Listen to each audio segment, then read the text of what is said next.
अस्सलाम वालेकुम students. Testing of hypothesis about difference between two population means हम पढ़ रहे हैं ये टॉपिक। तो इससे रेलिवेंट क्वेश्चन हम न्यूमेरिकल कर रहे थे। तो नेक्स्ट न्यूमेरिकल आज करते हैं। क्वेश्चन एक और अटैम्प्ट कर लेते हैं। आप देखें बुक पे एक्सरसाइजेज में ये क्वेश्चन है 22, क्वेश्चन नंबर 22, चैप्टर 16 है। टेस्टिंग हम पढ़ रहे हैं difference between two population means की।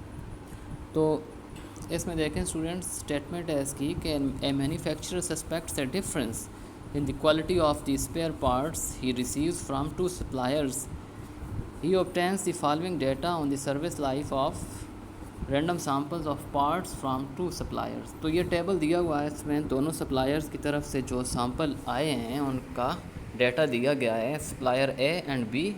नंबर इन सैम्पल के साइजेस जो है, एक में 50 है सप्लायर ए से जो सैम्पल आया है, और सप्लायर बी से जो सैम्पल लिया गया है वो 100 का है। और मीन्स दिए गए हैं अगले कॉलम में, और ये मीन्स जो हैं ये क्योंकि सैम्पल्स के मीन्स हैं तो हम इससे x1 बार x2 बार कह सकते हैं। और फिर स्टैंड डिविएशन है, और स्टैंड डिविएशन भी सैम्पल्स की है, मतलब ये सप्लायर्स की स्टैंड डिविएशन आई है। तो ये S1 एंड S2 दिए हुए हैं। कहता है test whether the difference between the two sample means is statistically significant at the point at 1% level of significance. तो 1% लेवल ऑफ सिग्निफिकेंस के ऊपर हमने इस क्वेश्चन में डिफरेंस ऑफ पॉपुलेशन मीन्स को टेस्ट करना है। मतलब ये है कि दोनों सप्लायर्स से ये तो हमें डेटा दिया गया जो सैम्पल्स आए हैं। तो ओवरऑल जो सप्लायर्स की जो एवरेज है, सप्लायर्स की जो आइटम्स ये सप्लायर सप्लाई करते हैं कि उनकी सर्विस में जो डिफरेंस है, सर्विस एवरेज लाइफ टाइम में जो डिफरेंस है, उसको हमने टेस्ट करना है कि वो सिग्निफिकेंट है या नहीं है। तो जहाँ पे स्टूडेंट सिग्निफिकेंट का वो पूछता है कि आप टेस्ट करें सिग्निफिकेंट डिफरेंस, तो वहाँ पे जो है हम इस तरीके से करते हैं। ये आगे देखें, इस क्वेश्चन को मैंने सॉल्व किया है। तो ये ऊपर जो है स्टेटमेंट इसकी मैंने लिखी है। ये डेटा जो टेबल दिया हुआ है, ये पहले तो ये देख लें कि टेबल में जो नोटेशंस हैं ये हम इस तरीके से लिखेंगे कि नंबर इन सैम्पल्स को हम N1 N2 कह दिया, मीन्स को x1 बार x2 बार कहेंगे क्योंकि ये सैम्पल मीन्स हैं, और ये स्टैंड डिविएशंस भी सैम्पल्स की हैं, तो S1 S2 कहेंगे। तो अब इसमें ये देखें कि डिफरेंस को हमने टेस्ट करना है कि वो सिग्निफिकेंट है या नहीं।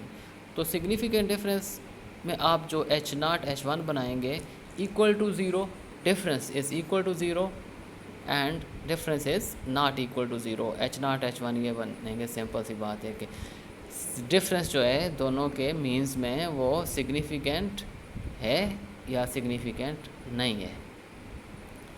तो हम ये कहते हैं कि μ1 माइनस μ2 इक्वल टू ज़ीरो।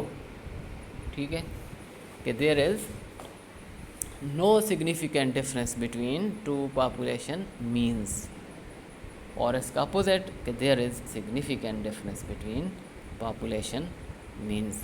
कि μ1 माइनस μ2 इक्वल टू ज़ीरो, मतलब कि उनमें सिग्निफिकेंट डिफरेंस नहीं है, डिफरेंस इक्वल टू ज़ीरो है।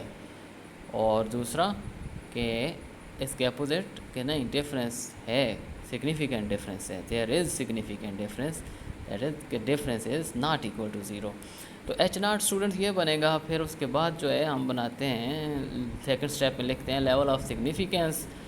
पिछले क्वेश्चन में हम पढ़ चुके हैं अल्फ़ा की वैल्यू इसने बता दी है 0.01 लें, क्योंकि 1% लेवल ऑफ सिग्निफिकेंस पे करना है ये। अब टेस्ट स्टेटिस्टिक्स देखें तो टेस्ट स्टेटिस्टिक्स में ये फार्मूला लगेगा Z का, क्योंकि normal population with unknown standard deviation है। पॉपुलेशन की स्टैंड डिविएशन नहीं दी गई यहाँ पे, तो हम क्या करेंगे, सैम्पल्स की स्टैंड डिविएशन ही यूज़ कर लेंगे, क्योंकि स्टैंड डिविएशन सैम्पल्स की दी गई है। ठीक है, तो S1 स्क्वायर और S2 स्क्वायर आ जाएगा, सिग्मा 1 स्क्वायर सिग्मा 2 स्क्वायर की जगह। तो Z का ये formula equal to x1 bar minus x2 bar minus μ1 minus μ2। ये जो डिफरेंस जिसको हम H0 में टेस्ट कर रहे होते हैं वो यहाँ पे वैल्यू लिखते हैं μ1 माइनस μ2 की जगह, और divided by square root of S1 square by N1 plus S2 square by N2। और कैलकुलेशंस करते हैं स्टूडेंट्स, जब हम वैल्यूज़ पुट करते हैं फोर्थ स्टेप में कैलकुलेशंस हैं। ये देखें 150 माइनस 153 माइनस ज़ीरो पुट किया, ज़ीरो सी है, अब यहाँ पे μ1 माइनस μ2, ये आपने μ1 μ2 की वैल्यू नहीं ढूंढ के लिखनी है यहाँ पे, बल्कि ओवरऑल जो डिफरेंस है वही आपको H0 में जो आप जिसको टेस्ट कर रहे हैं वही आपने वैल्यू 0 लिख दी, और इसके साथ जो है नीचे डिनोमिनेटर में वैल्यूज़ S1 स्क्वायर की वैल्यू लिख दी, क्योंकि S1 जो है 10 है, इसका स्क्वायर लेंगे तो 100 आएगा, और S2 जो है 5 है, इसका स्क्वायर लेंगे तो 25 आएगा। ये वैल्यूज़ हमने पुट की, सिंप्लीफाई किया, आंसर आया -2.00।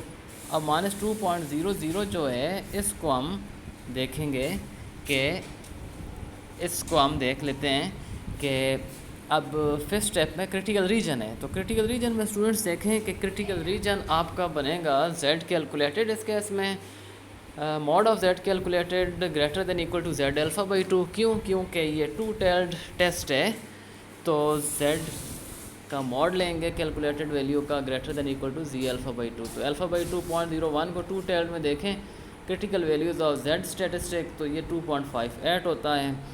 तो अब ये क्रिटिकल रीजन बना 2.00, मतलब 2 ग्रेटर देन इक्वल टू 2.58। तो फाइनल जो सिक्स स्टेप है कंक्लूजन का, कंक्लूजन में हम देखते हैं कि अब ये क्रिटिकल वैल्यू, क्योंकि ये जो वैल्यू है कैलकुलेटेड वैल्यू क्योंकि क्रिटिकल रीजन में फॉल नहीं कर रही, तो हम क्या लिखेंगे कि since calculated value of Z does not fall in critical region we therefore do not reject H0, that is accept H0, कि हम रिजेक्ट नहीं करते H0 को, क्योंकि रिजेक्शन रीजन में ये वैल्यू फॉल नहीं करती। या दूसरे लफ्ज़ों में हम कह सकते हैं कि हम H0 को एक्सेप्ट कर लेते हैं, क्योंकि रिजेक्ट ना करना, या अदर वर्ड्स एक्सेप्ट H0। ज़्यादा बेहतर ये होता है कि आप रिजेक्ट करते हैं या रिजेक्ट नहीं करते। तो आप ये लिख सकते हैं कि we therefore do not reject H0। तो ये स्टूडेंट्स ये प्रोसीजर है जब सिग्निफिकेंट डिफरेंस की वो बात करता है कि दो पॉपुलेशन मीन्स में सिग्निफिकेंट डिफरेंस है या नहीं है, इसको टेस्ट करना हो तो इस तरीके से हम करते हैं। तो सिग्निफिकेंट डिफरेंस जिन जिन क्वेश्चंस में उससे पूछा है इस बुक पे, तो वो आपने खुद अटैम्प्ट करने हैं। H0 H1 इसका सिंपल ये बनता है equal to not equal to two tailed test use होता है इसमें। तो ये सिंपल इसलिए हो जाता है जहाँ पे सिग्निफिकेंट डिफरेंस की बात वो करता है। तो इससे मिलते जुलते क्वेश्चन आप अटैम्प्ट करें, बाकी इंशाल्लाह हम नेक्स्ट लेक्चर में पढ़ेंगे। ओके स्टूडेंट्स, यहाँ तक कोई क्वेश्चन हो तो वो आप मुझसे ज़रूर पूछें, बाकी हम जो है अगला जो है क्वेश्चन इससे रेलिवेंट क्वेश्चन जो हैं ऐसी टॉपिक्स है वो हम नेक्स्ट लेक्चर में पढ़ेंगे। ओके स्टूडेंट्स, अल्लाह हाफिज़।